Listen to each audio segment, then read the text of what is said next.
Bismillahirrahmanirrahim. Assalamualaikum warahmatullahi wabarakatuh. Bismillah, alhamdulillah. Allahumma shalli ala sayyidina Muhammad wa ala sayyidina Muhammad. NDS Nurdaka System berada di Kabupaten Goa, kampus UI Ngalohdin Makassar, di mana pada hari Selasa tanggal 18 Oktober 2022 atau bertepatan dengan 22 Rabiul Awal 1444 Hijriah. Sosiologi kebatinan hari ini kita bersama dengan hujan yang mendatangkan rahmat dan kasih sayang. Begitu deras, namun derasnya mudah-mudahan sederas hidayah Allah, sekencang spirit keilmuan mahasiswa UI Ngalohdin Makassar, khususnya teman-teman mahasiswa S3 konsentrasi pendidikan dan dakwah. Hari ini di tengah-tengah derasnya hujan memberi spirit kebersamaan dan sebuah momen di mana psikologi hari ini meskipun hujan begitu deras memberi harapan kebahagiaan seluruh makhluk, juga ada perempuan aktivis menebarkan aura senyumnya kepada kita untuk menginformasikan seperti apa sebagai perempuan aktivis yang memasuki jenjang pendidikan doktoral, mengakumulasikan sebagai edukasi di luar, pendidik di beberapa formal dan non formal. Tadi ada Ibu Aminah ya? Iya, Pak. Ibu Aminah, apa kabar? Alhamdulillah baik, Ustaz. Bagaimana kita, Ustaz? Ya, sama-sama Bu Aminah ya. Hari ini kita tercerahkan kebahagiaan lewat dengan hujan yang begitu membawa harapan kesejukan. Baik Bu Aminah sebagai aktivis perempuan dalam dialektika tadi, sebagai perempuan aktivis dalam perjuangkan kesetaraan gender dalam era milenial, juga masih menyempatkan diri sebagai seorang edukator atau pendidik. Kemarin tahun lalu dapat beasiswa LPDP untuk doktoralnya. Kita masih sempat sama-sama hari ini di tadi pagi berdialektika debat keilmuan untuk sebuah penyempurnaan ibadah. Karena kita paham ya, ada ibadah akliyah yang harus kita tunaikan, ada ibadah badaniyah, ada ibadah rohaniyah atau qalbiyah yang kita terus gelindingkan untuk menuju kesempurnaan duniawi ini dan kelengkapan akhirat. Baik, apa narasi yang kita bisa paparkan hari ini tentang sosok perempuan? Tidak ada kata berhenti, tidak ada kata menyerah untuk terus tampil dalam peradaban yang begitu kompleks terjadi sekarang ini. Tabe, fadal. Maksudnya, Ustaz, gerakan perempuan Iya. ya, kontribusi perempuan terhadap perubahan. Iya. Ya. Kalau saya melihat seperti ini, setiap perempuan itu spesial ya. Perempuan itu pasti punya kelebihan masing-masing. Apakah dia sebagai perempuan yang bergerak di bidang domestik ataupun perempuan yang bergerak di bidang publik, kedua-duanya masing-masing pasti punya kontribusi.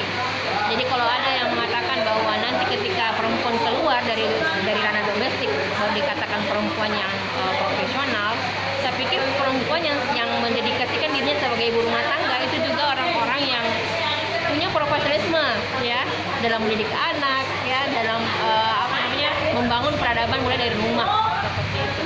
Jadi kalau mau dipikir terkait pendidikan ya Ustaz ya, terkait pendidikan atau gerakan perempuan Iya, secara boleh kombinisasi dalam pemikiran.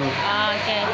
Ya, kalau berpikir pendidikannya pasti perempuan itu harus apalagi namanya menempuh pendidikan ya setinggi-tingginya, bukan untuk mendapatkan gelar, ya, tetapi bagaimana dia punya kontribusi terhadap keluarganya, terhadap masyarakatnya seperti itu, melalui misalnya ya ruang pendidikan, keluarga, atau bagaimana dia punya kontribusi terhadap sosial, ikut andil dalam kegiatan sosial. Oh ya, ngomong-ngomong ini kan di gelendingan teman-teman bahwa dari 13 di ruangan kita masuk S3, hanya kita yang dapat beasiswa LPDP. Apa trip-trip apa ini yang kita miliki sehingga di antara 13 itu kita saja yang lolos dalam beasiswa LPDP ini? Kalau berbicara bagaimana untuk mendapatkan beasiswa ini alhamdulillah ya, LPDP ini adalah beasiswa yang diberikan oleh negara. Itu dari Kementerian Pendidikan, Kementerian Keuangan, dan Kementerian Agama, dan beberapa kementerian lainnya. Jadi memang Ustaz ya, perlu perjuangan yang mulai dari administrasi. Jadi se-Indonesia ini Ustaz, se-Indonesia. Iya. Ya, tahun lalu sebenarnya saya sudah pernah apply tapi tidak lolos karena tidak bisa matematika. Tapi alhamdulillah di tahun ini alhamdulillah saya lolos dengan mendapatkan LOE dari kampus UI Alauddin. Walaupun tadinya saya S1 S2-nya bahasa Inggris, tapi saya dirasa Islamnya karena saya pikir yang penting ilmunya itu berkah ya Ustaz ya. Yang penting ilmu itu gimana bisa kita berbagi, bermanfaat bagi sekitarnya. Jadi mau bahasa Inggris, mau dirasa Islamnya itu semuanya saya pikir semuanya bagus. Karena bisa memberi manfaat bagi semua orang. oh ya, ilmu itu sebenarnya tidak ada dikotomi ya, Betul, bahwa ilmu umum, ilmu agama, Ya. output dari sebuah pergerakan keilmuan itu adalah bagaimana kita dekat dengan sang pemberi ilmunya. Nah, itu dia. Oh iya. Ada integrasi keilmuan istilahnya ya, integrasi keilmuan antara agama dengan agama dengan ilmu umum. Itu kan terjadi dikotomi karena pahaman kita yang sekuler. Iya. Cara berpikir kita yang sekuler memisahkan antara agama dengan dunia. Padahal agama dengan dunia itu suatu kesatuan. Yang ketika kita mengajar dunia itu juga sambungan akhirat gitu. Ketika kita mengajar akhirat itu juga kita butuh dunia sebagai fasilitas untuk menuju akhirat. Jadi dunia akhirat, misalnya kalau kita akan seperti ini Ustaz ya, kita diskusi seperti ini, kita membuka pikiran orang, kita berbagi wawasan, itu sudah urusan akhirat juga. Oh iya. Ya. Oke, Ibu Aminah, S1 S2-nya dari mana ini? S1 di UIN Alauddin, bahasa Inggris, S2 di UNM. Oh gitu ya. Ya. S3-nya kembali ya. Kembali ke UIN Alauddin, Ya. tapi dengan jurusan berbeda Ustaz. Oh iya. Oke, sementara Ibu, Ya, Cak terima Suski. Ya, juga ada intelektual muda kita dari Palopo ya, alumni IAIN Palopo. Beliau juga konsentrasi S3 pendidikan, juga lagi menikmati indahnya deras hujan di Goa, sehingga kita menikmati dialektika sore menjelang malam ini. Sebagai intelektual muda dari Palopo, filosofis yang kuat sehingga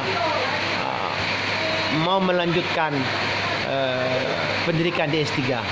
Karena saya tahu tadi dialektika sebelumnya bahwa Anda juga sebagai seorang dai, sebagai orang yang melakukan dakwah kultural di publik, dan Anda juga sebagai seorang dosen.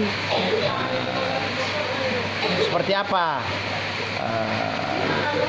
harapan generasi muda milenial mengisi kemajuan peradaban kekinian? Ya, baik. Ya, jadi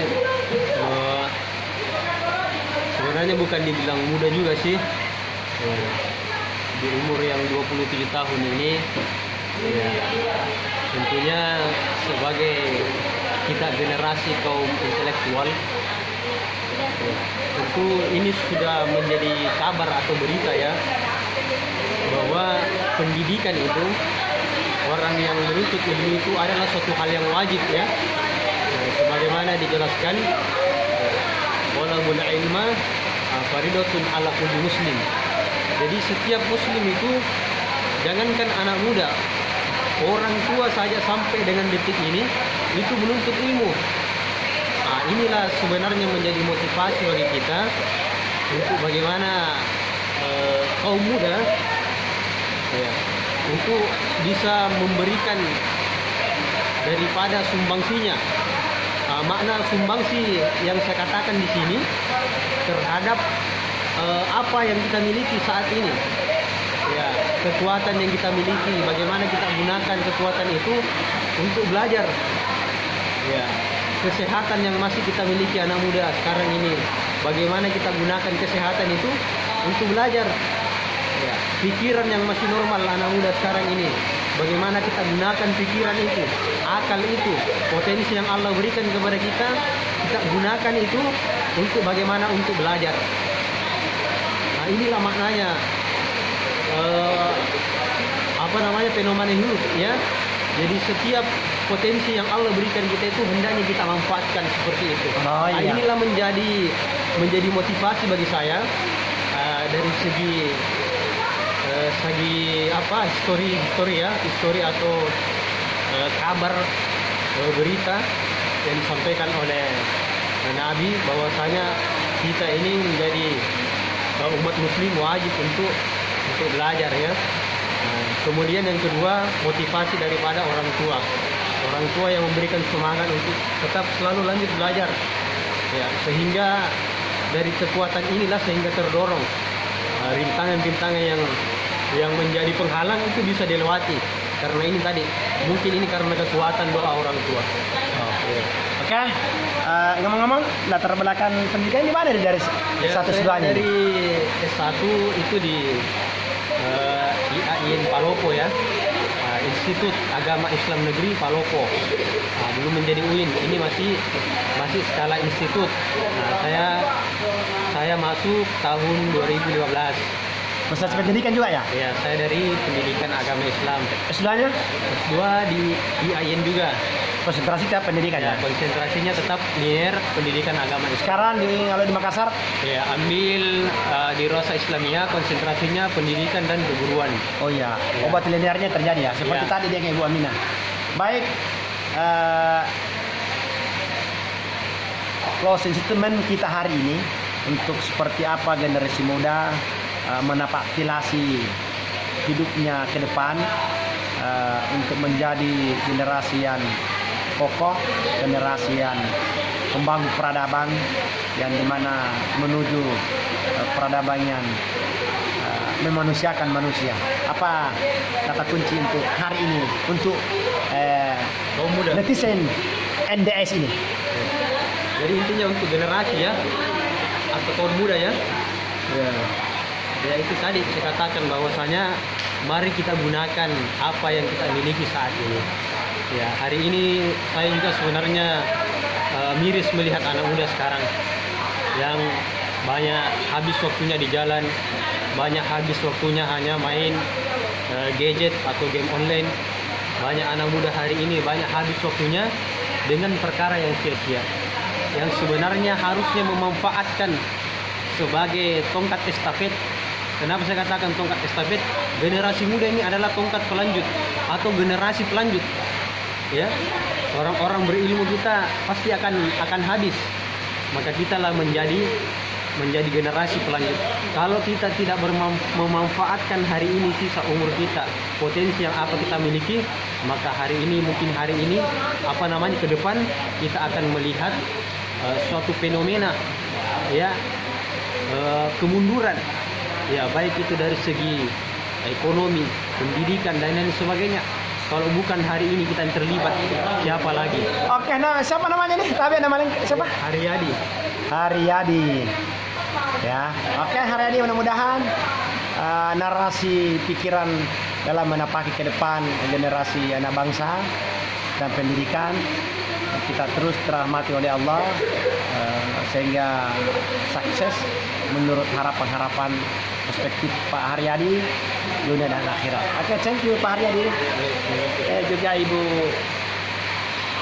aktivis perempuan dan dosen muda kita ini, apa closing statement dari dialektika sore ini? Ya, saya mungkin angkat dari sisi akademik, ya, dan sisi pemuda. Sebenarnya kalau dilihat dari kasat mata, bangsa kita ini sepertinya nggak ada masalah, ya, karena kita hanya berkutat dengan keseharian kita. Tapi kalau misalnya kita mencoba membuka mata, kita mencoba untuk mencari tahu, ternyata banyak hal yang perlu kita selesaikan, banyak hal yang perlu kita benahi. Gitu. Kalaupun misalnya bangsa ini dikatakan merdeka, itu merdeka dari segi penjajahan senjata, Tetapi hari ini kita diperhadapkan dengan polemik perang asimetris. Perang asimetris maksudnya perang yang tanpa senjata, tetapi melalui media, melalui ideologi, perang media. Nah, ini peran-peran kita sebagai pemuda, atau peran-peran kita sebagai orang tua, ya perempuan, atau misalnya sebagai orang tua, bapak ibu, kita bersama-sama untuk menjadikan landasannya, misalnya kayak Pancasila, itu bukan hanya sebagai hafalan, tetapi bagaimana itu sebagai ruh kita dalam bergerak. Oh iya. Pancasila itu dijadikan ruh kita dalam bergerak. Tuhan Yang Maha Esa itu dijadikan ruh gerak kita dalam kita berilmu, bekerja dan sebagainya. Oh, mantap.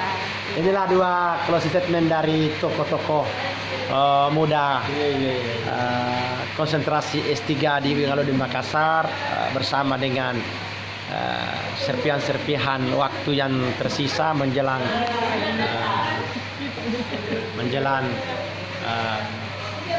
maghrib ini.